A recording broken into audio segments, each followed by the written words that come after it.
Hello, folks. I want to introduce Heather Jones Brown.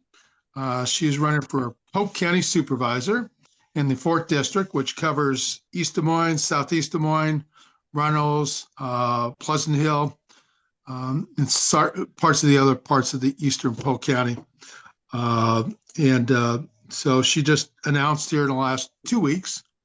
And I saw online you made it official today. Did you file your paperwork today? No, we can't file Oh, a okay. paperwork until March 2nd. So Oh, okay. I'm still collecting signatures and just starting to get my social game up. Okay, great, great. I'm sorry, I misread that. But without further ado, Heather, I'm giving it to you. You have approximately the next 5 minutes to talk about yourself and your campaign. Okay. Hello everyone. Thank you for being here this evening. As Mitch said, my name is Heather Jones Brown and I use she, her pronouns. And I am running for Polk County Supervisor in District 4. I currently live on the southeast side of Des Moines, where off of Indianola Road near Ewing Park and Fire Station number 10. I've been there for a little over 5 years. Something that makes me unique as a candidate for this district is I have lived and been grown up in majority of this district. My parents originally, the first house that I was in was on Des Moines Street over by the fairgrounds. And then the first house that I truly remember was off of Dean Avenue on East 35th Court, also by the fairgrounds. And we were there until I was in 4th grade. And then we moved out to Pleasant Hill, and I spent my junior high and high school years out in Pleasant Hill. I went to Willard Elementary School. I did 5th grade at Pleasant Hill Elementary, and then I went to Amos Hyatt Middle School, and then I graduated from East High School in 2002. So I deeply embed myself in the East Side and have a lot of East Side Lee Township pride.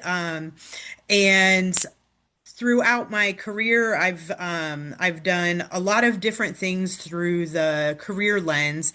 However, kind of the center of all of that tends to be around how to make more people connected, and to advocate for more just and equitable systems, no matter what type of work I've been doing. And I do that both in my work life and my community work life. And I also lived in Tokyo, Japan for a little over 4 years. And so my mid to late 20s really allowed me to have a much broader and international lens that continues to build on my intercultural competency skills. And so now I work in higher education, and I am doing staff equity work, which means that I help make our staff hiring system as equitable as we possibly can, and eliminate and or mitigate as much bias as possible. Um, I also oversee our employee resource groups, and I have a team of two that we're a mighty team of three that end up fulfilling all of these duties for the institution that I work for. Um, on the community side, I am on the executive committee for the Des Moines branch for the NAACP. I also serve on the YMCA of Greater Des Moines board as the chair for the YMCA Camp Advisory Committee. I also am the chair of the Modern Languages Advisory Committee at Grandview University, and I am the chapter advisor for the Sigma Gamma Rho Sorority Incorporated chapter on Drake University's campus. I also do a multitude of other things, and I work on I do I've also been heavily involved in Vision Leads, which does a lot of voter engagement work and trains people to run for municipal office. So this is a new seat for me to actually be the candidate. But I want to be a Polk County supervisor because um, all of these things have culminated into me gaining a lot of skills over the years. And those skills come with discernment around financial management. I've learned how to operate and understand budgets. I have learned how to build coalitions and to bring people together Okay. around. Is that my 5 minutes? Well, Oh, yeah, okay, we'll give you another 30 seconds. 30 seconds. I've learned how to build coalitions with a multitude of people from around the community, and I am deeply invested in this community. While I went to college out of state and lived abroad for a little bit, Des Moines, Iowa is my home, Polk County is my home, and I want to continue to make it as great as possible. Well, thank you very much, Heather. I'm going to introduce you now to our chair of our election endorsement committee, Patrick. Patrick will ask you a couple questions for about up to 7 minutes. So, Patrick, the floor is yours. All right. Thank you, Mitch. Hello, Heather. Thank you for joining us this evening. Absolutely. Okay. So, as you know, as part of this endorsement vetting process, we gave you a questionnaire with some questions. You responded to them, and now we have just a couple clarifying questions for you.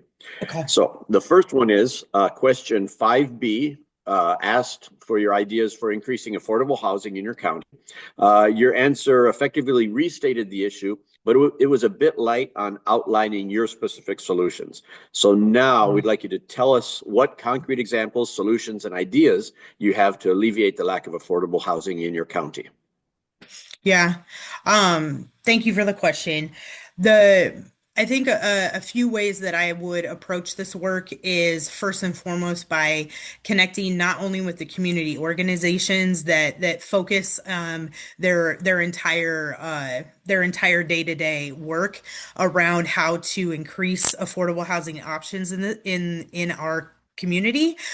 So I would be wanting to bring those individuals together, and finding people who are advocates for affordable housing, and then also finding community members who are being impacted by the lack of affordable housing, and kind of bring together all of those minds, because those are three very different areas, but they are going to all be able to bring an understanding of what the issue is.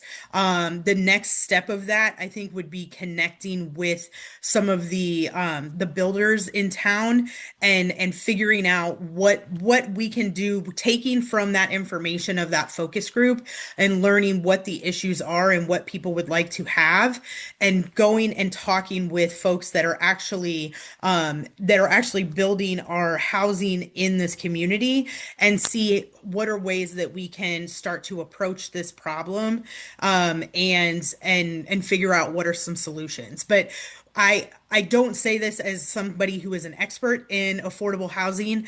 If I am not an expert in an area, what I like to do is find people who are, get that information from them, and figure out how we embed the people and the organizations that do the work, and how we can connect with the ones who have the power to help make those changes, and see how we can connect to approach solving that issue. So that is how I would start that. And that way we could start to gather information and be more informed about how we approach the solution. Okay, thank you. So Absolutely. the next question was question 8 of the questionnaire, asked how we can increase voter participation by diverse communities. So your answer talked about the need to prioritize outreach in multiple languages, support voter education, coordinate with community partners, and speaking with community groups about the importance of voter participation. Aside Mhm. from this, what specifically would you do to activate new voters? To activate new voters.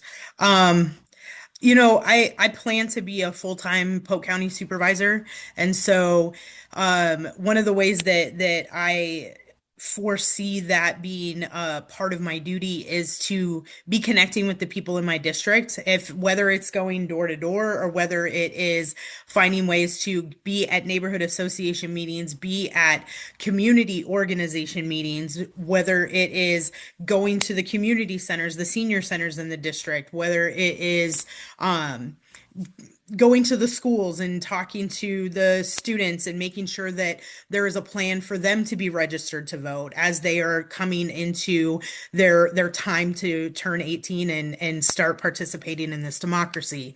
So I really believe in meeting people where they are at. And so, part of meeting people where they are at is having some of those materials that are people can actually digest and understand. Make sure it's not like make sure that while there may be words that are that maybe people don't hear all the time. So like if I'm talking about absentee voting, I'm going to also talk about it as vote by mail and ensure that people understand that it means the same thing. And so making sure that people have resources in the language that is most comfortable for them, making sure that it is understandable, making sure that we have that information placed in all of our public areas. And if there is an opportunity to put some budget behind advertising as well, putting budget behind advertising, whether we are meeting people in the digital space or actually putting up flyers and posters around town as well, or around the district. But I believe in meeting people where they are at to make sure that they have the information that they need. All right. Thank you, Thank you, Heather. Patrick. And that's all we have for Heather, Mitch. Okay. Thank you, Patrick. Appreciate it. So Thank Heather, you. why don't we give you 1 minute to wrap it up on your end, and I'll give a minute on my end to wrap it up on my end. Yeah, absolutely. I've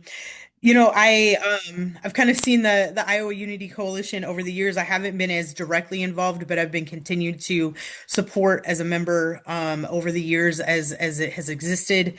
I know that the hard-earned dollars that are coming into the coalition are dollars that need to be stewarded in a way that will best serve each candidate's campaign. And I appreciate this opportunity to be considered, and do know that if you do decide to endorse me, that I plan to steward those dollars and make them stretch as far as I possibly can to make sure that I am meeting as many people in the district as possible. Because being a public servant also means that I have to actually serve the public, and so that is what I plan to do not only in this campaign but in that seat. So, thank you again for this opportunity.